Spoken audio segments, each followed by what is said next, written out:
What's going on, guys, and welcome to episode 438 here today of #AskGSM for April 20th, 2022. I am Graham GSM Matthews. Hope you guys are doing well and having a great week so far.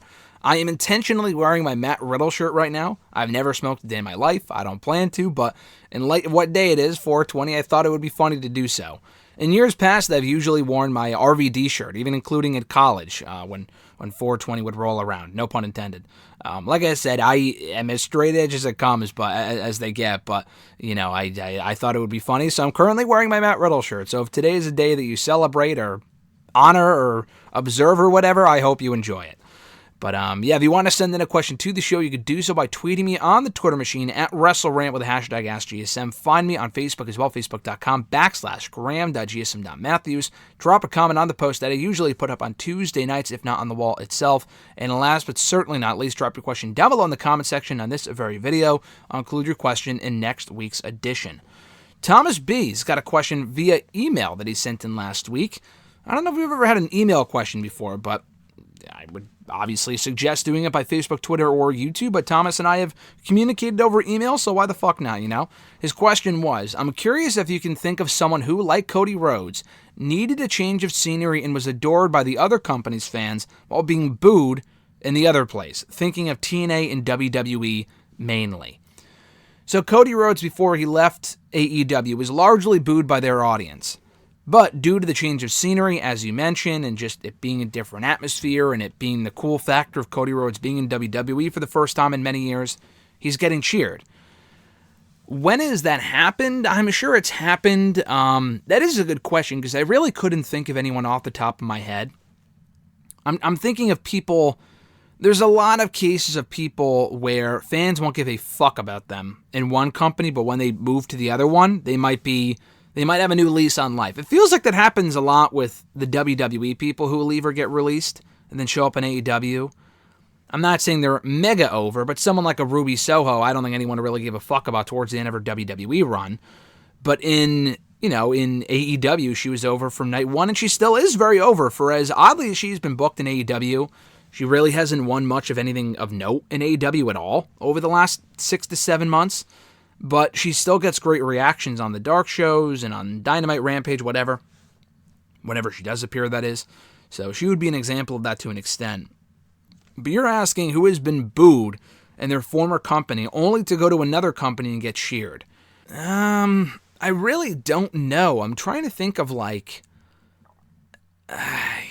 I honestly really don't know. The only examples I can really provide are of people who were in one company, no one gave a fuck about them towards the end. They leave, get released. They go to another company, and they get mega cheered. That happens a lot now with WWE to AEW. You're talking WWE and TNA. It's not like when AJ left TNA, no one cared about him, or he wasn't over, and then he went to WWE and he was over, or he was cheered or whatever. And although that was a couple of years later too, it wasn't like he left TNA and immediately went to WWE. There was a couple of years in between there. Yeah, I don't know, man. I'm trying to think of other examples. I can't really think of any. Maybe if other people can think of any, they'll let me know. But that is a good question. With TNA people, I don't know. I feel like anyone... There might be people, like, with the opposite, like I said, where in TNA they were over, but in WWE they come over and no one really knows who they are, so they don't care. But you're talking about someone that was booed in TNA, but got over in WWE, is mainly what you're asking. I can't really think of anyone, to be honest. People that were kind of at the end of their tenure there, and no one really cared about them. I would say Hogan, because at the end there, I don't know if people didn't like him, and like as far as the reactions he was getting, I don't know if he was getting booed. But then he came back to WWE in 2014 and got mega cheers. So I don't know if he would count. I feel like a lot of the people in TNA that went back to WWE or went to WWE for the first time were all people that people wanted to see in WWE anyway. So I honestly can't really think of anyone that really happened with, or people that were being booed on their way out of Impact. I can't honestly think of any examples, but if I do, I'll mention them in the future. At Iwagu91 from Twitter, their first question was, your thoughts on Kushida leaving the WWE? I mentioned this in a tweet yesterday. It is disappointing because I've been a fan of his even before he showed up in NXT. That's why I was so excited when he went to NXT, because I wasn't closely following his career in New Japan, but It's funny because I actually knew of him, and I think it was on this show that someone asked me about, maybe it was Brandon A. or someone along those lines, years ago, maybe 5 or 6 years ago, had sent in a question about Kushida, knowing that I loved Back to the Future, and obviously his gimmick, his whole character is Back to the Future based, and they were like, oh, why aren't you a fan of Kushida? Like, he's got this whole Back to the Future gimmick, blah, blah, blah, he's great. And then it wasn't really until I started seeing him in Ring of Honor, maybe it was around that point, 2016, 2017, that I got more familiar with him, and I'm like, wow, this guy's great. And yeah, I've been a fan of Kushida ever since. And then seeing him come to WWE was really cool. And he had a decent run in NXT. Could they have done more with him? Absolutely. I thought he had a pretty good run as Cruiserweight Champion. But then it kind of got the whole thing got interrupted by NXT 2.0 and all this other stuff and COVID and whatever. But it's not like they did a hell of a whole lot with him in 2019 or 2020. 2019, he was just kind of there. 2020, they did almost nothing with him until the very end of the year.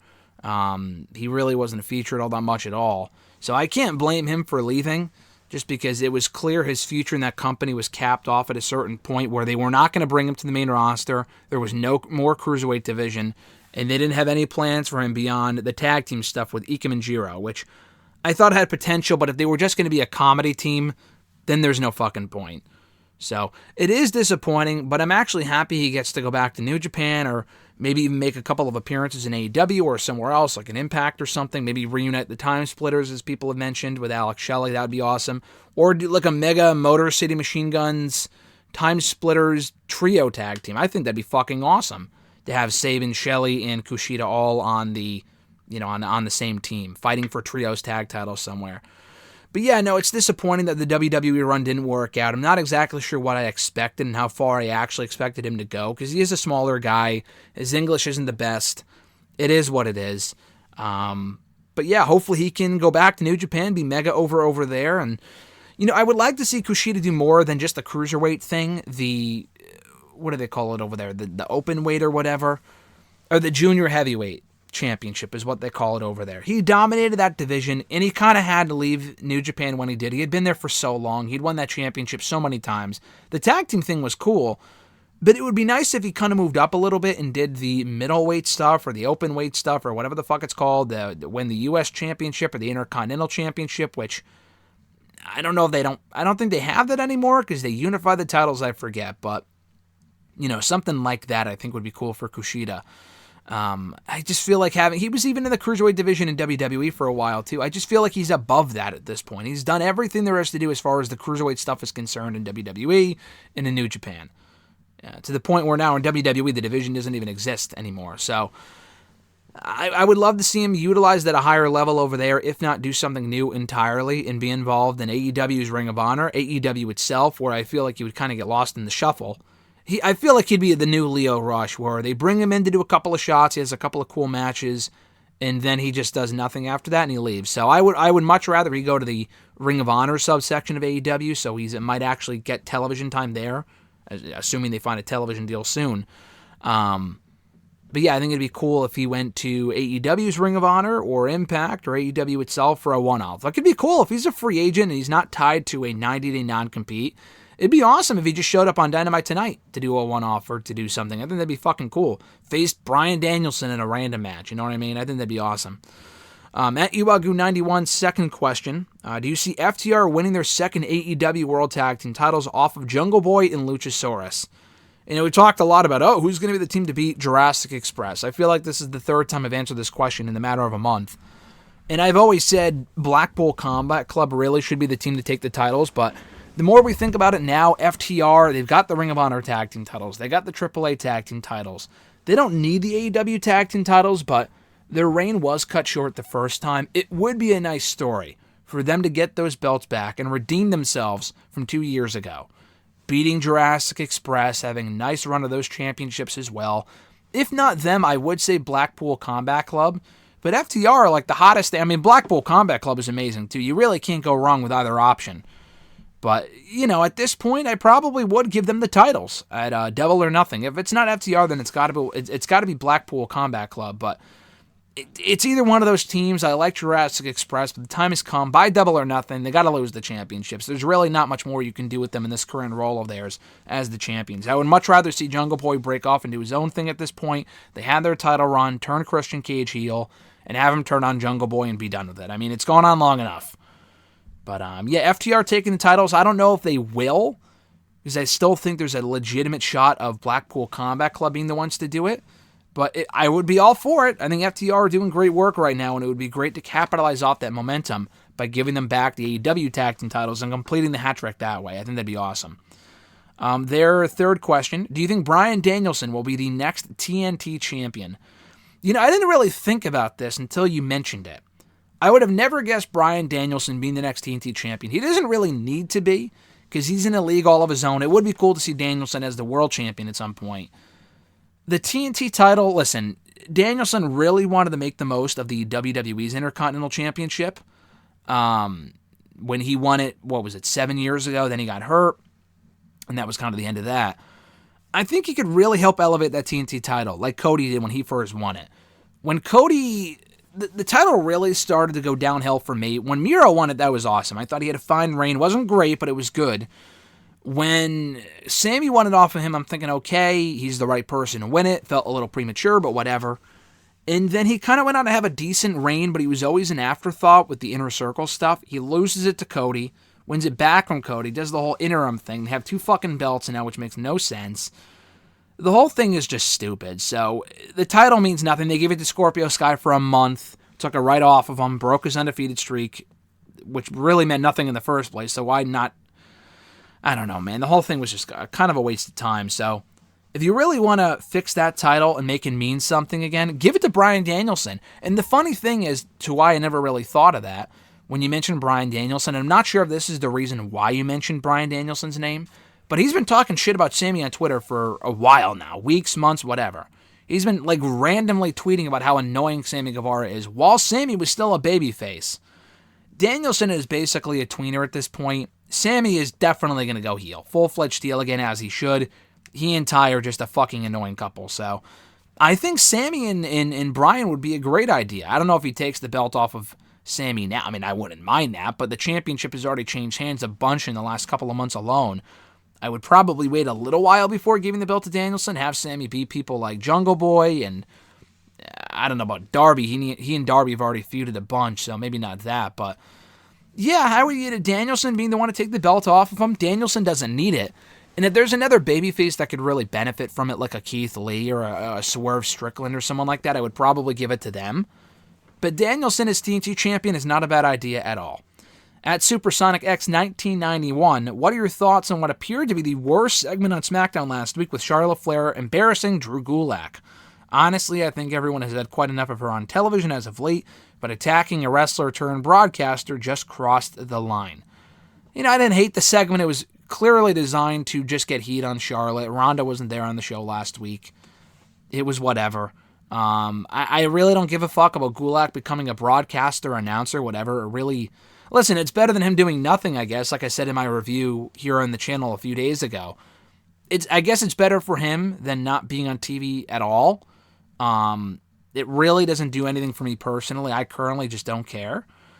Drew Gulak's at a point where if he gets, listen, I like the guy, but if he gets released tomorrow, I mean, the guy should be a trainer for them, but as an on-air performer, WWE loses absolutely nothing. I mean, honestly, he really hasn't added anything to the product in quite a while. He had a great run on 205 Live. I enjoyed the stuff with Danielson, but it's been years since they really did anything of note with him. It just might be time to cut bait and just move on. If they're not going to utilize him in a more meaningful role. The broadcaster thing is fine. I really don't care, but if it ends up turning out to be more and it's entertaining, then maybe, but I don't know. I really just don't care. So the segment was fine. It served its purpose. I didn't love it. I didn't hate it. It was just kind of there for me. As far as Charlotte goes, everyone having quite enough of her on TV. Charlotte plays her role really well. Is she stale or stagnant? Maybe. At least she's a heel. The issue is that I wouldn't take her off of television to kind of rehab the character like they're doing with Becky right now, because they don't have they're kind of filling in the gaps by bringing in Lacey Evans and Raquel Rodriguez and people like that. But they don't have any top heels. They have way too many baby faces on SmackDown. They have Ronda, they have Sasha, Naomi, Raquel, seemingly, Lacey, all these other people. You know, they need to turn a couple of people heel. They need more heels. Shayna means absolutely nothing. Natalya means nothing. Charlotte is like the only credible heel they have on that show. Xia Li's another babyface. Shotzi means nothing. She's never on the show. They need more heels. And I think you would have to, I would think you would have to have Charlotte around because they don't have any other legitimate credible heels, which is probably why they've held off on putting Ronda, giving her the championship. They put Sonya on Raw. I would probably think that's why they extended the feud because they don't really have any ready-made challengers for Ronda. I would have put Sonya on SmackDown. I think Raw, they could have turned, Rhea already turned, but they could have put Bliss in that spot, Asuka if she's ready to come back, so it's just, it's very weird, but yeah, the issue with Charlotte is that I think she could benefit from some time away, even though I know she was off for like 6 months back in 2020, and she came back in December of that year, but, it would be nice for her current character to take some time off so we can kind of get a breather from her as well. The issue is that they don't have anyone else to replace her right now, unless they turn Ronda Rousey heel in her absence, which I'm not sure they're going to do at this current moment. His second question, what are your thoughts on Theory winning the United States Championship? I think it's the right choice, but I also think wrestling fans are going overboard with wrestlers believing that they deserve better. Another example of why fans should stop taking wrestling seriously. You've been going off on this tangent for a little while as far as the fans not taking wrestling seriously. And listen, there are people, I do agree to an extent, where there's a lot of wrestlers where people will, literally almost everyone, this person deserves better. Not everyone can be champion at one time. But those saying that about Finn Balor is justified. The guy's booking has been fucking terrible since he came back to the main roster. You cannot sit there and tell me, if you are not bothered or you don't see anything wrong with how Finn Balor has been handled since he came back to the main roster. Other people maybe, but with Balor specifically, if you sit there and tell me that his booking has been fine, then you need to wake the fuck up. Because this guy is so much better than what they've been giving him. He had a 1-month reign as United States champion where he did nothing of note. He lost the majority of his matches. And for as shockingly as over as this guy still is, you can't tell me that this is the same guy that was in NXT a year ago. It's just not. The way they're booking him, it's babyface Balor. No one gives a shit. He's at the same level that he was at, if not worse, from when he left 3 years ago to go to NXT. I want the Prince Finn Balor from NXT on the main roster, even if it's as a babyface. That Roman Reigns feud was putrid. That Demon match, whatever that finish was fucking terrible. They killed the Demon dead with that shit. He lost in the finals of the King of the Ring to Xavier Woods, and as he should have, but when you add all this stuff up together, he really hasn't been used in any sort of meaningful fashion in a very long time, ever really since he got brought back to the main roster. I think he'd be better off on SmackDown, and just anyway. So people complaining about Balor. The thing is that I'm not mad that he lost. I think Theory really should have won that championship. He's the one they're pushing right now. He's the future. He's literally almost 20 years younger than Finn Balor, which is kind of crazy. Balor is like 40, I think. Theory might be 23, 24, which is wild to think about, because I think they have really good chemistry, and Theory is above his years as far as how good he is, and Balor, 40 is still not a bad age, but you would think Balor's like 30. The guy doesn't look like he's aged at all. He doesn't look like he's aged a day. So, Balor does deserve better, but I'm not sitting here saying, they took the belt off of Balor. What the fuck? I think Theory should have won. I thought it was a good match. It was the right outcome. But with Balor, from what it sounds like he wanted to turn heel, they said no. He wanted to go to NXT UK, and they said no. I'm shocked they even allowed him to go to NXT in the first place a couple of years ago. Probably because they just they went to USA. I wouldn't be shocked to see him go back to NXT, and at this point he has no place there because it's not the same show. But even NXT UK doesn't have any eyes on it. Him going there really is just kind of a waste at this point, and the brand's not the same. The time for Finn Balor to go to NXT UK was when he first showed up there 2 years ago. At this point, there's really no worth because they took all their biggest stars off the show. It just doesn't really serve a purpose at this point. But yeah, Balor does deserve better. In theory, winning the championship, I'm all for it. The guy's the future. He's been booked relatively well lately. He's all over the show. He's aligned with Vince McMahon. he has credibility, so why not go all the way with him and give him the U.S. Championship? Hopefully he can elevate it, and he can be elevated by that championship and come away from that reign higher up on the card from where he was when he won it on Monday. But time will tell as far as that goes. Their third question, any thoughts in the match between Natalia Markova and Kylan King on NWA Power? Also, who's next in line to face Camille for the NWA Women's title later on this year? I highly recommend everyone give the match a watch, as well as Natalia Markova against Genocide. I think Markova is, we've talked about her here on the show before because you've actually asked about her, but, she's impressed me. She's gotten better from where she was when I first saw her on NWA programming a couple of months ago. Her matches have impressed me. The Kylan King match was good. I really don't give a fuck about Kylan King. I've seen her for years now on the dark shows. She just screams generic and bland to me. She's a good wrestler, but as a presence about her or any sort of a character, she has none of it. Doesn't really seem like she has much of a personality. So her being the one to beat Natalia Markova really bothered me because I'm like, they've built up Markova. She's been undefeated. Why would you ever lose to this random woman that's never really even on NWA? I think that marked Kylan King's NWA Power debut. To me, that made no sense. So I liked the match. The outcome I fucking hated. Markova and Genocide, I remember thinking this is going to be a train wreck, and it was actually a much better match than I was expecting. It ended up being a pretty decent match. And I think Genocide is awful. I think she's fucking abysmal. But that was probably the best match I've ever seen her have, and it was with Markova. So I've heard good things about Markova from other people, and having seen her myself, she is pretty good, and she's getting a lot better with each outing that she has. So I think she might, honestly, you talk about Camille, who's next in line. If they build up Markova more, they had her lose to Kylan King for some reason, but it might be Markova. She might be the one to beat Camille for the NWA Women's Championship, to be honest. I really can't think of anyone else. I think Camille has beaten everyone else. She beat Taryn Terrell. She beat Melina. I think she beat Kylie Ray, maybe not one-on-one, but definitely in multi-person matches she beat her. Even people from AEW, she beat Layla Hirsch at Empower last year, and she beat Serena Deeb, I think, to win the championship. So, with Camille, I think it might be Markova, because otherwise I'm not really sure who's left. Camille already beat Chelsea Green. That was another person she beat, among other people. So, Kira Hogan was another one. Yeah, I would give Markova the championship. That would probably be their best bet.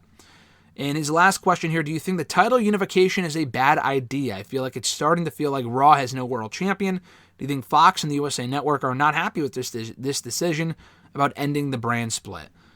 The latest report, and take it for what it's worth, from Meltzer of all people, on the Wrestling Observer Radio, I believe it was, is that they do not intend to end the brand split anytime soon. And I say take that with a grain of salt, not just because it's Meltzer, but you got to remember, too, at the beginning of the year, the report was, oh, no, they're just teasing title unification. They're not actually going to do it. Don't worry, it's not going to happen. That's not where they're going with this. And that's exactly what happened. They merged the titles, or seemingly, maybe just temporarily. But that was the whole thing. Like, they were talking about title unification. It's not going to happen, blah, blah, blah. And they did it anyway. So that's why I say take the reports with a grain of salt. And I'm not even saying the reports are wrong. This company just changes their mind more than the weather. So there's a very good chance that in January, Vince was not high on the idea of unifying the championships. And then come February, he's like, yeah, I feel like we need to. I don't think it's going to last. Roman's still coming out with 2 titles. I know the whole unification thing was quick, and making a new belt takes a long time. But still, I think that, if they were going to merge the championships into one lineage, they would have made that clear. They haven't. They have not made that clear on TV. Even on their own fucking website, it's still listed. Roman Reigns is still listed as the WWE Champion and the Universal Champion in 2 separate categories. It doesn't seem like they're going to merge the lineages yet. And when they merged the WWE and the World Heavyweight titles almost a decade ago, they immediately had one championship, and it carried on the lineage of the WWE title, not the World Heavyweight title. And the World Heavyweight Championship was essentially retired after that, even though the World Champion was coming out with both belts for quite a while. So, anyway, I don't think the brand split is ending. I don't think it should end. Raw does feel like... The weird thing is that it does feel like Raw doesn't have a World Champion. SmackDown kind of does, because Roman's more of a SmackDown guy.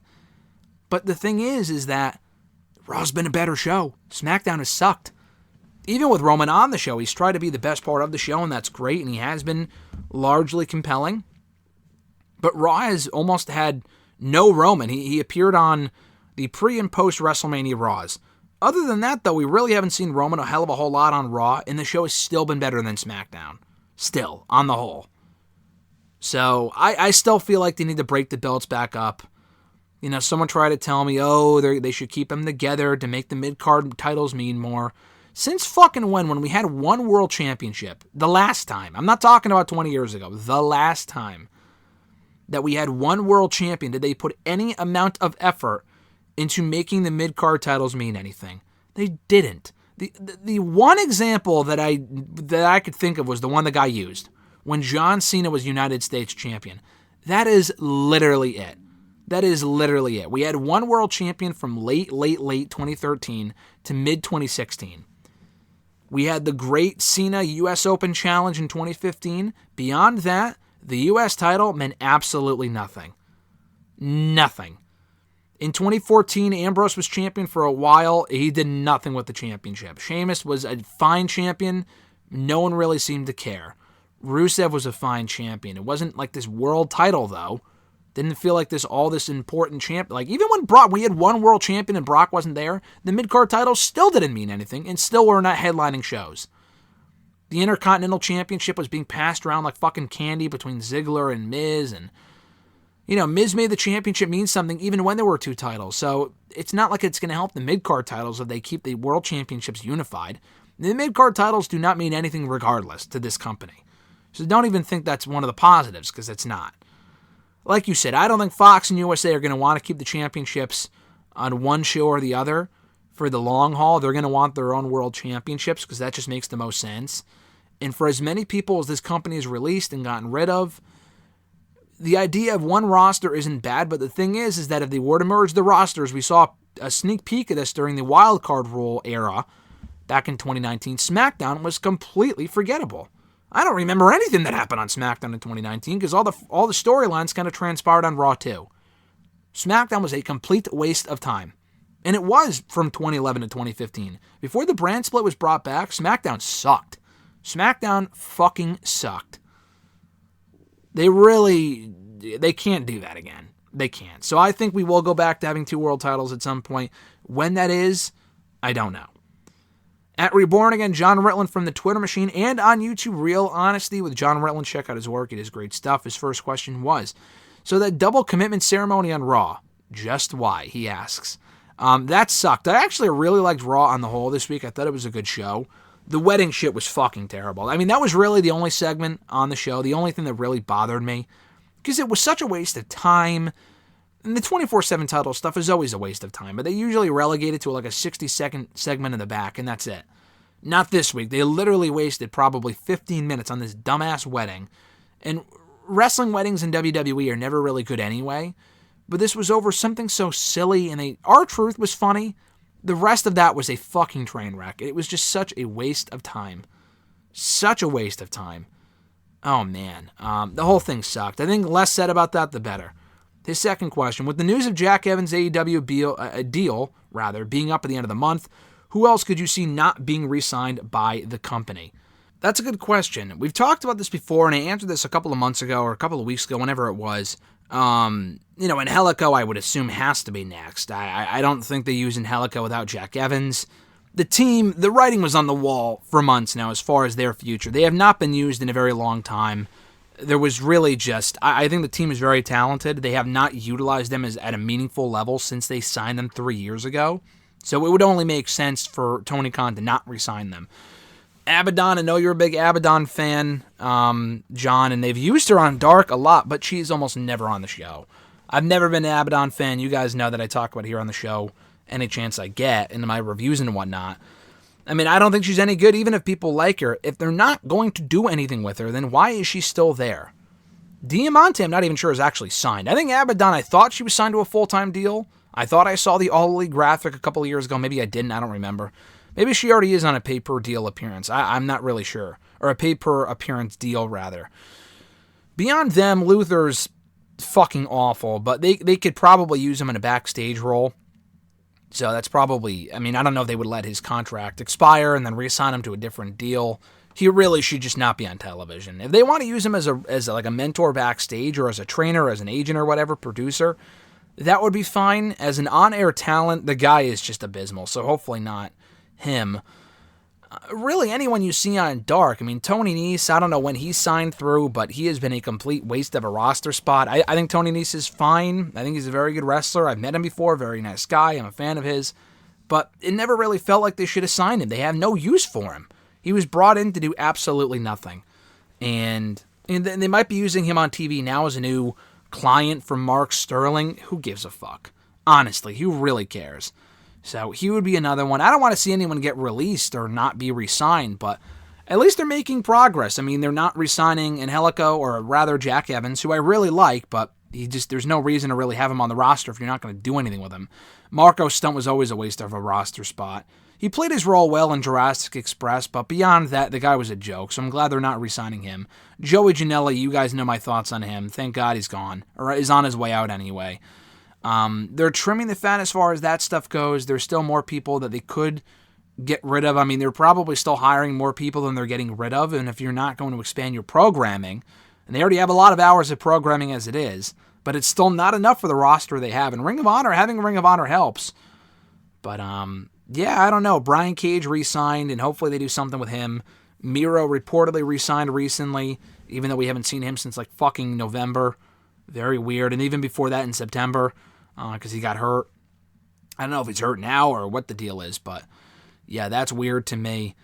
I'm sure there's more, but those are the top names that come to mind. Sonny Kiss is another one. They really just have not done it. I'm not even saying he's bad. I think he's a fine wrestler, but they have done absolutely nothing with Sonny Kiss since they signed him. He was on Dynamite once for a match with Cody Rhodes in the summer of 2020, and I don't think we've seen him since. I remember he got squashed by Kenny Omega in late 2020 in the tournament for the AEW World title, the number one contenders tournament or whatever for Full Gear. Other than that, we have barely seen the guy on television, so I would just let his contract lapse as well and probably not re-sign him. I think that it'd be nice if they did more with him, but it's at a point now where either shit or get off the pot. Either use these people, show that you have any plans in the future to utilize them and showcase them, and if not, clear up the roster spot for someone else that you might actually have plans for. That's my view on the whole thing. John's third question, non-wrestling related. Pretty sure you've seen The Batman. If so, how do you think it measures up to a lot of the previous Batman movies? Do you think it's one of the best superhero movies in a while? We talked about The Batman after it came out. I already gave my thoughts on this, so I'll keep it brief. But I really liked the movie. I thought it was very good. Before we saw Sonic on Friday, Sonic 2, that was the last movie I saw in theaters in early March. And I enjoyed it. It was a very long movie, a bit too long, but it was still very good. I had my, skepticism. I was skeptical about Robert Pattinson in the role of Batman. I didn't watch the Twilight stuff, but, personally, I always liked, not Ben Affleck, I didn't really see any of those Batman movies, but I saw the Christian Bale movies, obviously Dark Knight Rises, and thought those movies were some of the best, not even just Batman movies, but some of the best movies, period, like ever in the last 15, 20 years. So this one wasn't better than that. And I think someone asked me to rank my favorite Batman movies or whatever. I would put this one above Dark Knight Rises most likely, but behind for sure the first Dark Knight. But I thought it was great. It was a very good movie. I know a lot of people who don't really watch the superhero stuff that still went to go see it because it was that good. How does it measure up to a lot of the previous Batman movies, as you mentioned? Like I said, it's not better than the first Dark Knight. Probably better than Dark Knight Rises. I didn't see the other ones. I saw Justice League. I never saw Superman versus Batman. I just didn't care. I didn't see that one. I saw Justice League. This was obviously way better than that. I didn't see Batman Begins, not all of it, and I haven't seen any of the original Batman movies. I saw all the original Superman movies, not the original Batman movies, though, with Michael Keaton and people like that. So I can't really speak to those. Is it one of the better superhero movies I've seen in a while? Yeah, it is. I mean, the best superhero movie I've seen, like, in the last few years. I mean, obviously Endgame, but that was 3 years ago. No Way Home. No Way Home is the best superhero movie I've seen in years, since probably Endgame 3 years ago. But yeah, no, I thought No Way Home was just obviously phenomenal, one of my favorite movies, period. So it wasn't better than that, I don't think, but it would probably be a close second. I would probably put the most recent Batman movie over Shang-Chi, Black Widow, definitely the Eternals. We'll see how Doctor Strange is coming up in a few weeks. But yeah, I thought it was a very good movie, and I would well recommend it to anyone who hasn't seen it yet. At Kyle Rochelle19 from Twitter, their question was, what happened to Roman Reigns and Shinsuke Nakamura last week? I was expecting them to follow up that story. Will that happen on Friday? I don't know. Listen, I tweeted this yesterday, but I asked, what are we doing with Roman Reigns at WrestleMania Backlash? Apparently the report is that he will be in the main event of that show. And listen, I'm in favor of a brief Nakamura-Roman Reigns feud. I think it's a fine filler feud. It's someone for Roman to beat. He's a notable name. No credibility recently, but he's over, whatever. But we have had no follow-up. And even that first segment they had on the Smackdown after Mania fucking sucked because the Bloodline laid him out, and we didn't even see Shinsuke last week. If they gave Roman the week off, cool. But where was Shinsuke? Why wasn't Shinsuke on the show? Was it a COVID thing? Was he hurt or something? I don't think so. Roman's not hurt. He worked the house shows over the weekend, so that's not the case. Very weird, man. Even if they do Roman and Shinsuke, that should not be the main event. I mean, I know people don't like Ronda and Charlotte, that whole feud. That has higher stakes and a better story than whatever the fuck they'd be doing with Roman and Shinsuke, who they now have 3 weeks or 2 weeks to build up as a legitimate threat to that Universal Championship. Yeah, no thanks. You could do it on that show. I just would not do it in the main event, personally. I just think that's a slap in the face to the women who were originally promised the main event of WrestleMania Night 1, and then they turn around and didn't give it to them, which is fine because the Stone Cold stuff should have closed the show, but make it up to them by putting them in the main event of WrestleMania Backlash. Charlotte and Ronda, that is. Roman has no business being in the main event at this point. He should be on the show, and it's one of the drawbacks to having a one world champion where Roman wouldn't really necessarily have to be on the show, but if you had a WWE title defense, I think that'd be cool. But we can't have that because Roman has both belts currently. And I think it is one championship. He's not defending them separately. I don't fucking know.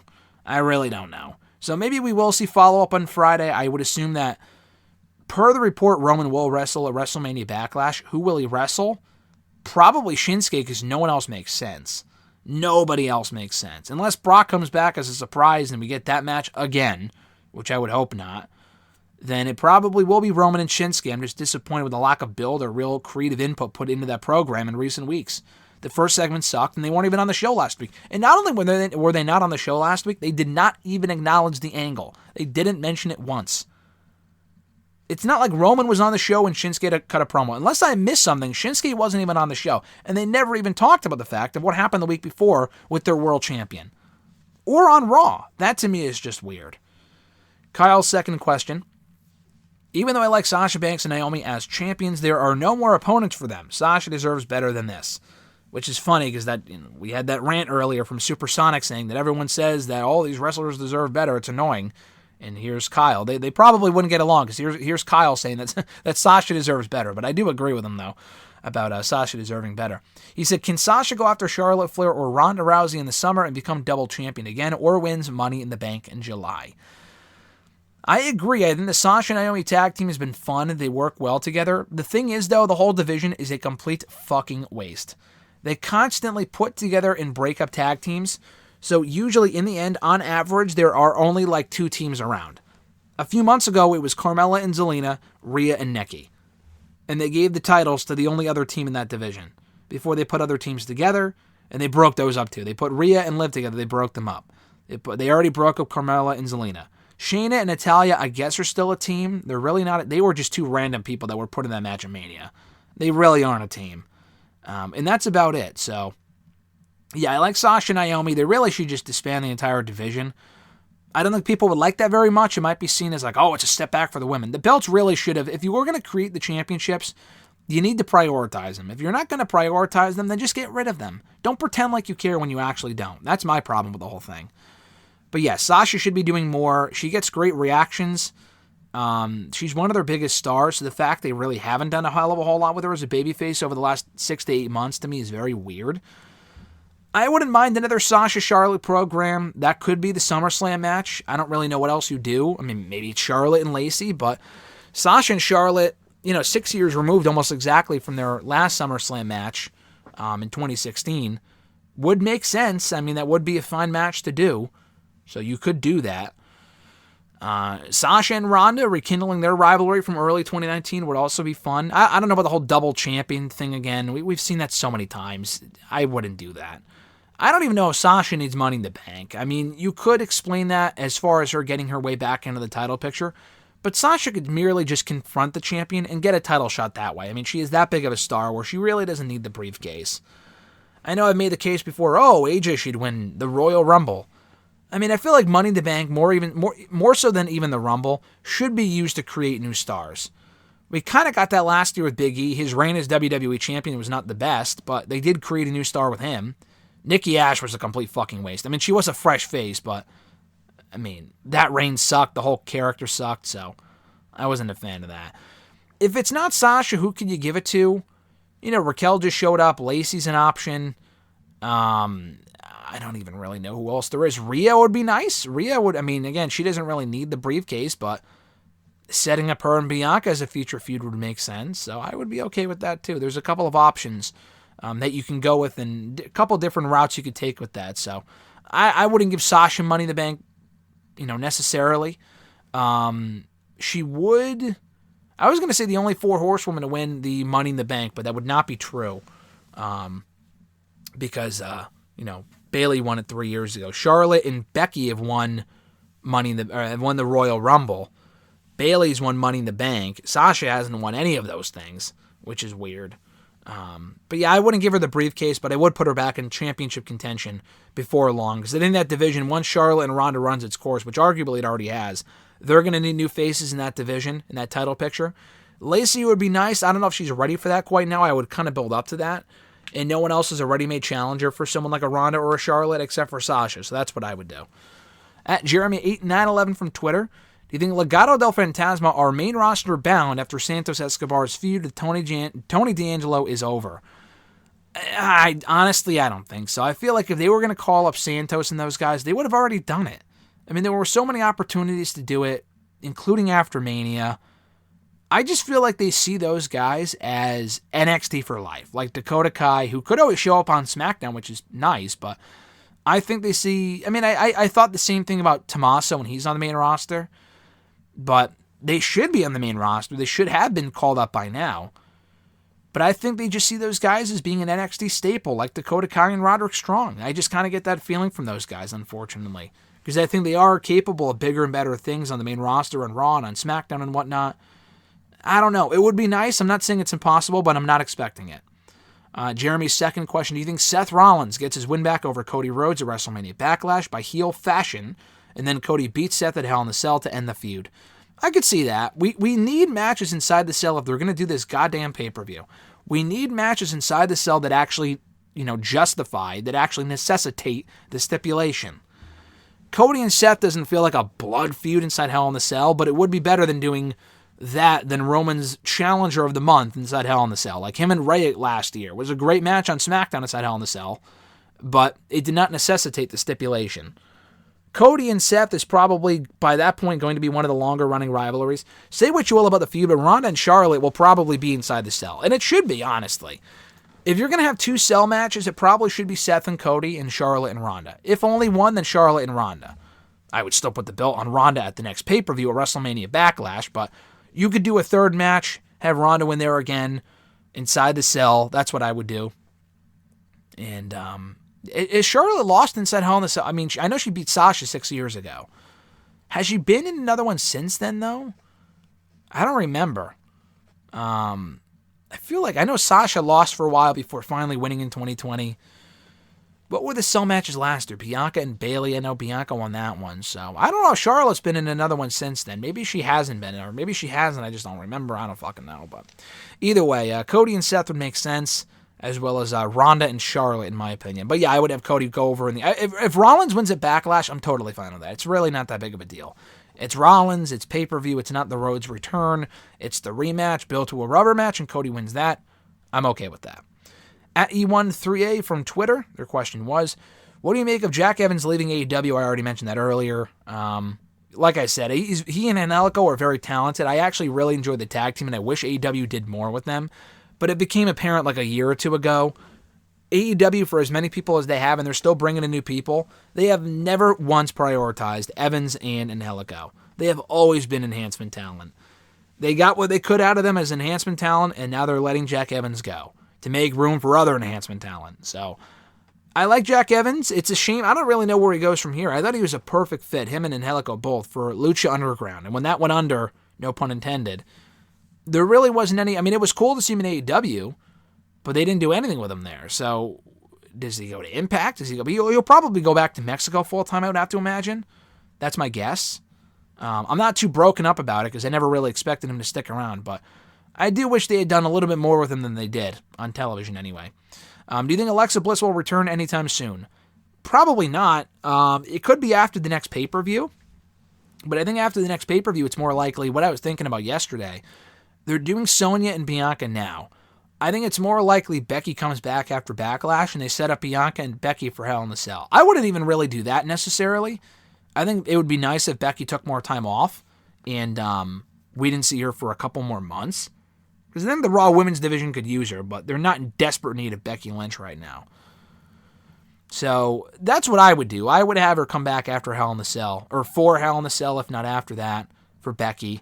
If Becky comes back for Hell in a Cell, you will not need Alexa Bliss on TV, unless she's feuding with fucking Doudrop or something, which we already saw last year. I do not want to see that again. Yeah, I don't know. I don't think she'll be back anytime soon. I feel like the time to bring Alexa Bliss back would have been right after WrestleMania. And now we're in that weird phase where they're not going to bring in anyone new in the middle of a build to a pay-per-view, I wouldn't think. I know she came back on like the Raw, or was teased to come back on the Raw before Elimination Chamber, but that was for that mystery spot in the Chamber match. It wasn't that random. They probably planned that far in advance. So she'll probably be back after Backlash, if not after Hell in a Cell. They got to figure out what the fuck to do with her. If they really see her as a top babyface on that brand in the women's division, then why wouldn't you even have her on the show? Like, that to me makes no sense. The whole idea of putting her in therapy, having her come out of Elimination Chamber with the exact same music and character, with very little different about her, lose, and then disappear, made absolutely no sense. The Fiend girl shit that she's done has been awful. She's made the most of it, but it's largely been bad as far as what they've been having her do, as far as what they've been having her, be involved in over the last year, and the storylines and stuff like that. But to not even have her on the show, to me, is just odd. Asuka, too. I mean, if Asuka's not back anytime soon, I honestly think Asuka might leave. Or they might let her go. Because why the fuck else would they use... Unless she's, like, on her deathbed, and she's hurt more than we know, which is not what I've heard or read, then I don't know what's going on with her. At the Wrestle Guy Cell, we got 3 final questions from him here today. We'll start off with this first one. If John Cena returns this summer as rumored, I had not heard that, but that might be a rumor, I guess. Who do you think he should face? I was thinking Theory would be the best option, but Edge would be nice to see again. I really don't care about seeing Edge and Cena again. Edge only has so many more matches left in him.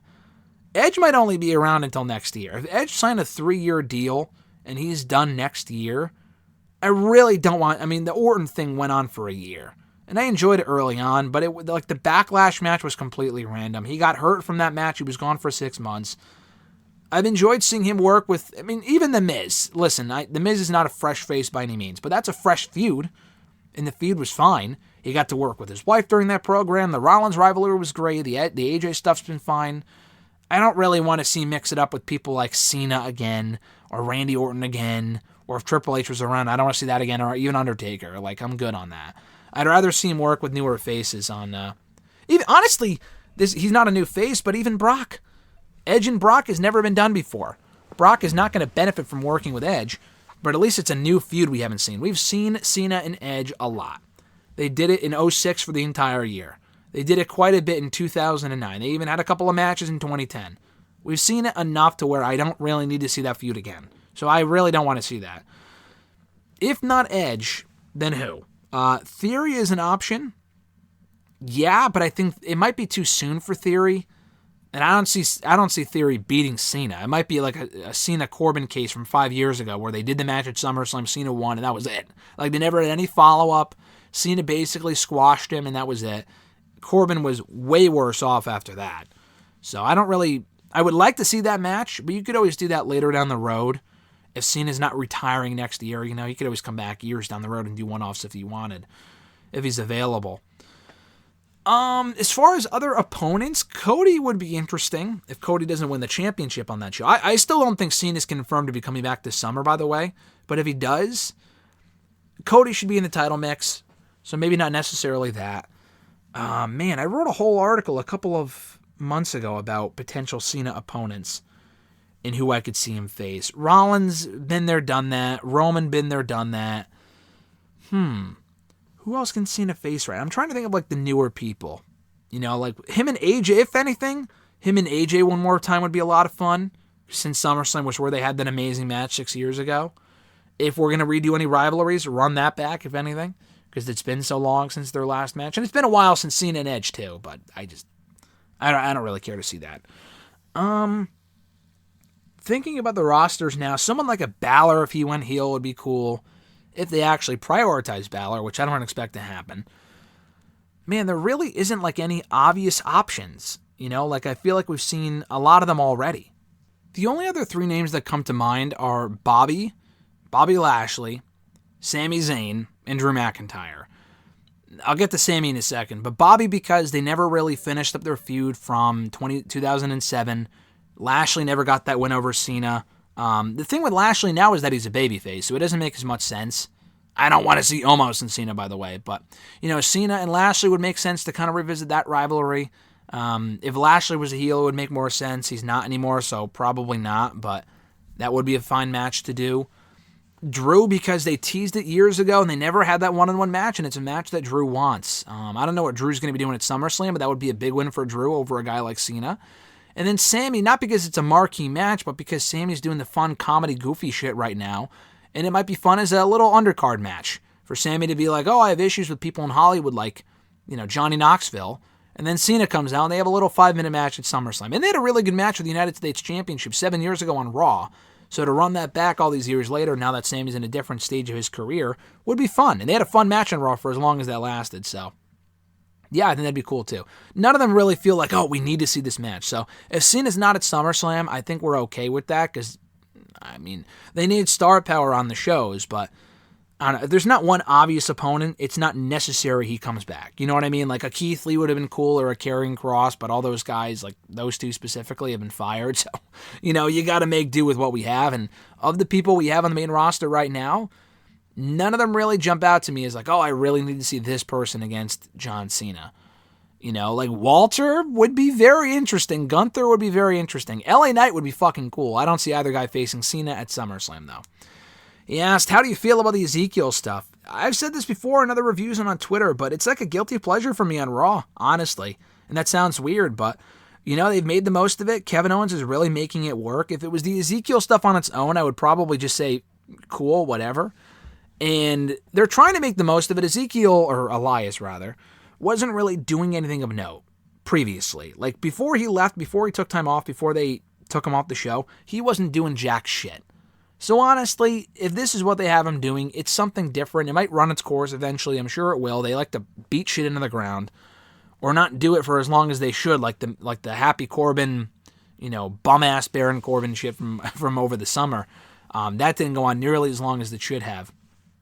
But with Ezekiel, I mean, so far it's been entertaining. I like the lie detector stuff on Monday. Kevin Owens has been fantastic, and throwing Chad Gable in there too is also a really smart call. So, yeah, I'm enjoying it so far. I don't really know what the end game is. I don't know if you put a championship on Elias, or it feels like a demotion for Kevin Owens, who's coming off the main event of WrestleMania, night one with Stone Cold Steve fucking Austin, you know. But, you know, it's been fun. They're making the most of it, and it's been sports entertainment, honestly, at its best. Like, this is shit that I don't really think would work in AEW. But in WWE, it's so dumb that I think it works. And it's been entertaining, and I'm enjoying it. Last question for the day, also from Sal. His question was, I know name changes are nothing new in WWE, but some of these names are just god-awful. It's almost like they're destined to fail with the change. What are your thoughts? I agree. I understand why they're doing it. Like, they don't want people to use their indie names because they want to trademark everything. And I've said this before, even before this happened. I'm sure Vince doesn't like the fact that Adam Cole was built up in their system. He left before ever making the main roster, and is able to use that same name in AEW. I'm sure that bothers the fuck out of him. And they let a guy like Keith Lee go, but they let him keep his name. And then he goes to AEW, and he's doing well for himself. So I know they fired him, but it would probably be inevitable before they change that name as well. They do not like people using the same name they used on the Indies. That's always been the case, but certain people are able to make it through, like Samoa Joe and AJ and Keith Lee. Tommaso Ciampa, shockingly so far, has not had his name changed, and I'm sure he will. That very much surprised me they didn't do that. And maybe in due time he will. Hopefully not. But yeah, it just... Some of the names like Raquel Gonzalez to Raquel Rodriguez doesn't bother me because it's similar and they kept their first name. Okay. The Grizzled Young Vets, they got rid of the tag team name, which was stupid. I mean, I don't know how this is legal, but James Drake went from James Drake to Drake, so he's literally just Drake now, which is weird and confusing. Not that the actual Drake would be on NXT 2.0, but it is odd. They just took their first names away. Instead of Zach Gibson and James Drake, now they're just Gibson and Drake. Okay, that's not that bad. But to go from Kaylee Ray to Alba Fire is fucking stupid. That is really, really dumb. I mean, I guess you can't trademark initials, but hey, they had EC3. Why not call Kaylee Ray just KLR and trademark that? Or just Rayleigh K. I mean, I'm not even joking. I think that'd be better than using their, like, whatever they're doing now. Completely changing the name. Katana Chance is a terrible name. Alba Fire is even worse. That is awful. Because she has red hair? That's fucking stupid. Gunther, I thought, was a bad name. Why not just call him Walter with a V? Maybe it's too close to the actual name. I don't fucking know. I don't know, man. I don't get it. To me, it's getting out of hand. Some of these name changes are getting out of hand. It's ridiculous. And they need to stop. They need to be stopped with these name changes. Because some of them are just completely ridiculous.